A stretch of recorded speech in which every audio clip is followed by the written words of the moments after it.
السلام عليكم، والله يسعد كل اوقاتكم بكل خير.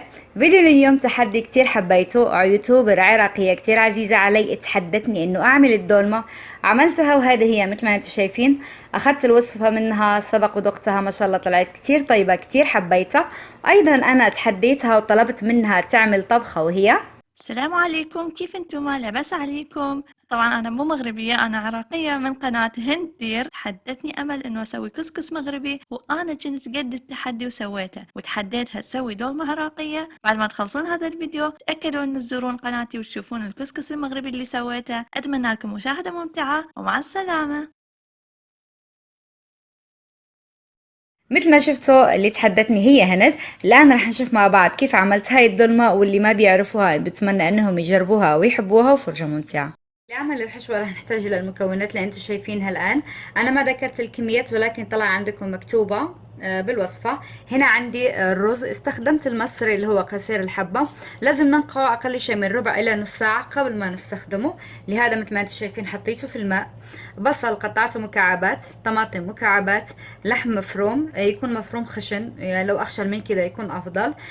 شوي كزبرة وبقدونس، هو بالعادة ينحط الشبت، أنا ما عندي الشبت فحطيت كزبرة وبقدونس، وشوي من النعناع الججاف. إذا عندكم الشبت استخدموه. عصير الحامض، ثوم مفروم ناعم، زيت زيتون، حبة واحدة من الماجي اللي هي كنور، دبس الرمان إذا ما عندكم مو مشكلة، شوي من الكركم اللي هو الخرقوم، 7 بهارات، بودرة الكاري وفلفل أسود، وأكيد راح نحتاج إلى الملح.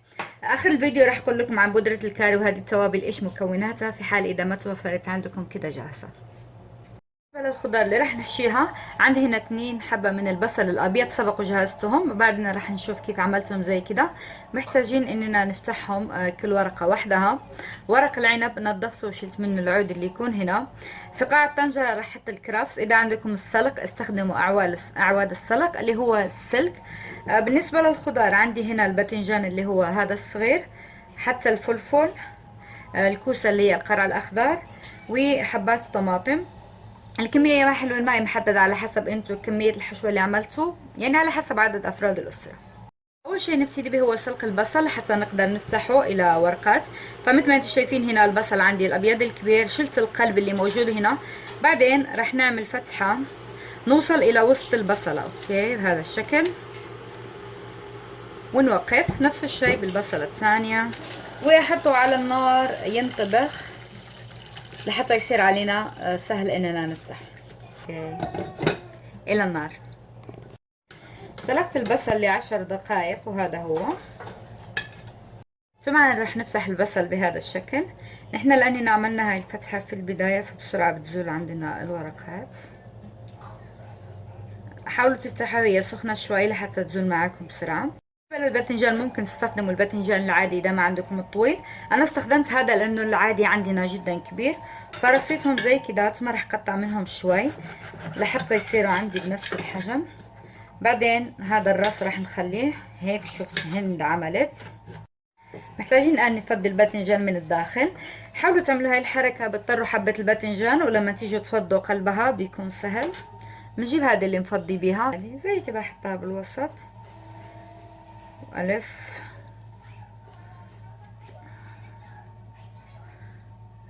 احاول اطلع هذا القلب لانه اوقات كثير ضل ماسك من الداخل، لهذا اساعده بسكين لحتى يطلع بلا ما اكسر حبة الباذنجان. شايفين؟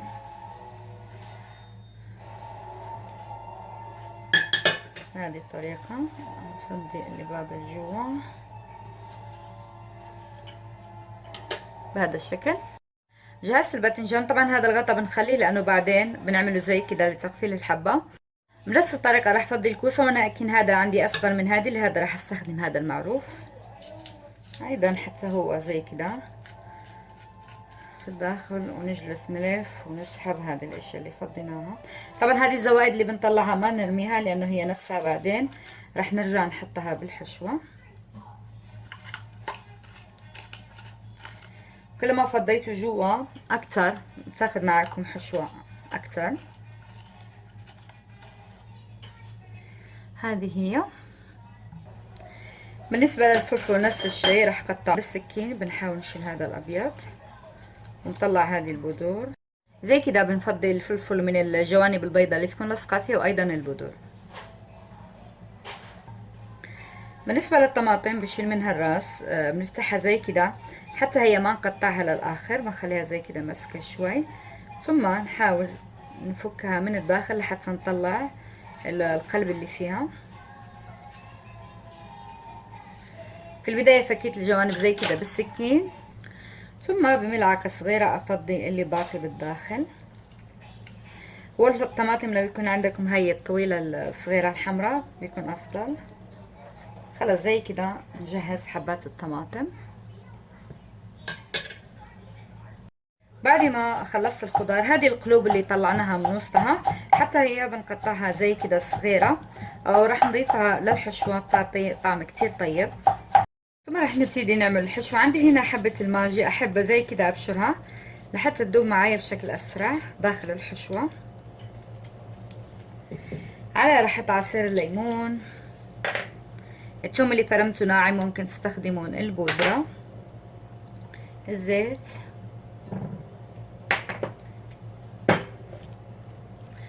دبس الرمان لما ينزل ان شاء الله. ده ما عندكم عادي تستخدمون الليمون فقط، او ممكن تحطوا فيه يحطون تمر الهندي.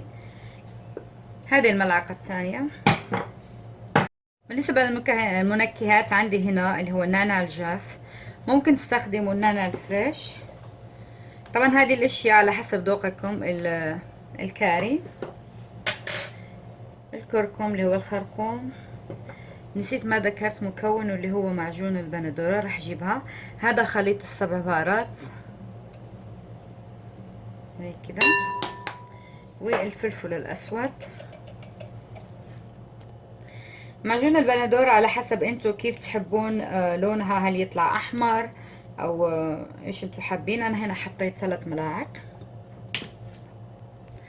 ثم اخر شيء الملح، نحن حاطين حبة ماجي فما نكتر كتير.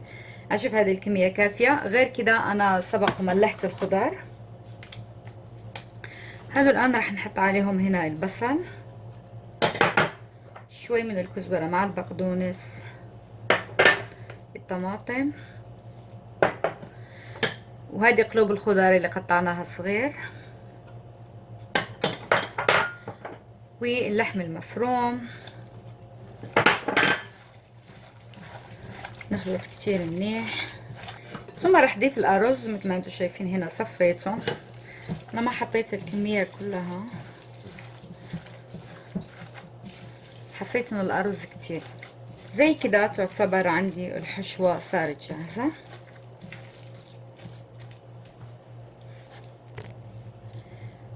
ثم نبتدي نحشي. اوكي، ننزلها للاسفل.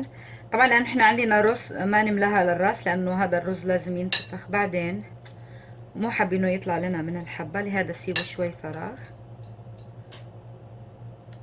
بس زي كده. ثم نجيب هذا الراس من الباذنجان اللي خليناه، هذا هو الصغير، ونضغطه بالداخل بهذا الشكل. نفس الشيء راح نحشي القرع الاخضر اللي هو الكوسة. خليني استخدم ايدي احسن. دايما خلوا المكان اللي تطلع فيه الحشوة. ايضا الفلفل زي كده. اخيرا الطماطم.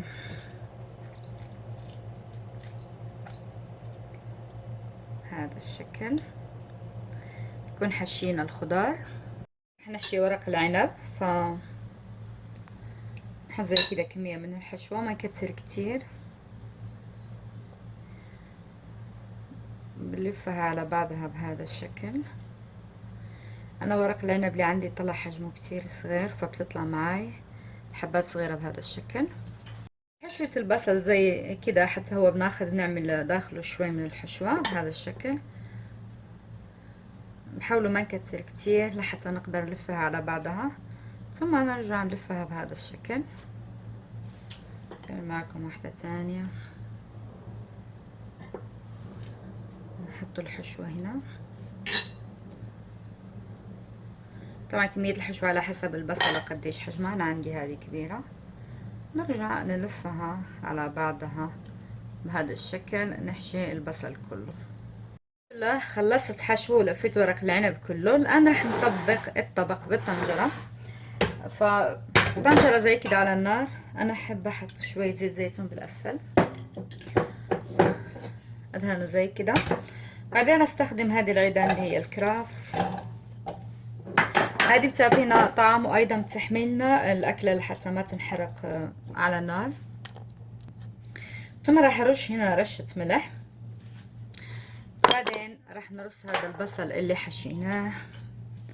ثم راح املأ هذا الفراغ اللي فضل عندي بورق العنب. بعد ما غلفته كله بورق العنب، الان راح نحط هاي الخضار اللي هي عندي الفلفل، نفس الشيء نحط الباذنجان.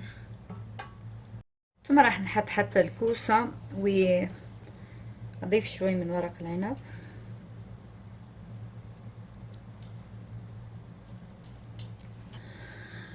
بعدين احط الطماطم، ثم ارص باقي ورق العنب اللي عندي كله هنا. الطنجرة على النار مثل ما انتم شايفين. راح اضبط التايمر على ربع ساعة، ما حطيت فيها لا ماء ولا شيء، لانه بنعطي فرصة للماء اللي موجود بالخضار والرز وهذه الاشياء ينزل. بعدين بنحط المرق فنغطيها ربع ساعة ونرجع لها. خلصت ال 15 دقيقة. غليت عندي الطنجرة مثل ما انتم شايفين. لما نملي لها زي كده، شايفين هذا الماء كله نزل من الخضار والحشوة اللي عندنا. بعد ما كنت احشي هذا السائل فضل عندي من الحشوة، راح احطه حتى هو. ثم راح احط الماء، ما نغرقها الماء، يعني نشوف الكمية اللي تكفينا للطبخ، يا دوب توصل حد ورق العنب زي كده. شايفين بس يوصل السطح خلاص. ورق العنب لما نخليه زي كده مكشوف بيصير لونه تقريبا اسود، فانا احب اعمل هذه الحركة، اعملها بورق العنب العادي، واللي هي اني اغطيه بورق العنب زي كده مفتوح كده. خلصت. طبعا هذا محتاجين اننا نثقل عليه، لهذا انا اول شيء احب احط هذه الدائرة اللي هي دائرة الكيك. عليها راح اعمل صحن زي كده لحتى اثقل زيادة. اغطي الطنجرة واوطي النار. انا اخليها بالربع اللي هي 2، ونخليها لساعة ونص تنطبخ. بعد ساعة ونص بتكون صارت عندنا جاهزة. طبعا ممكن تاخد معكم وقت اقل او اكتر على حسب حجم الطنجرة. خلص يا حلوين، هذه الدلمة بعد ما جهزت معي مثل ما سبق وشفتوا. هي بالعادة ناخذ الطنجرة ويقلبوها على الصحن، ولكن انا ما اقدر اقلب الكمية كلها لاننا اسرة صغيرة، فاخذت حبات زي كده وعملته بالصحن. ان شاء الله يكون عجبكم الشكل النهائي وتحبوه. وحبايبي العراقيين قولوا لي هل هي تشبه الدلمة ولا لا. فلا تنسوا ايضا تروحوا على قناة هند الدير وتشوفوها كيف عملت الكسكس. يسلموا يا هنود، ما شاء الله عليكي ابدعتي كثير. حبيت التحدي معك، الله يسعدك يا رب. شكرا متابعتكم، الله يسعدكم يا رب، واشوفكم على الف خير بالفيديو الجاي، ومع السلامة.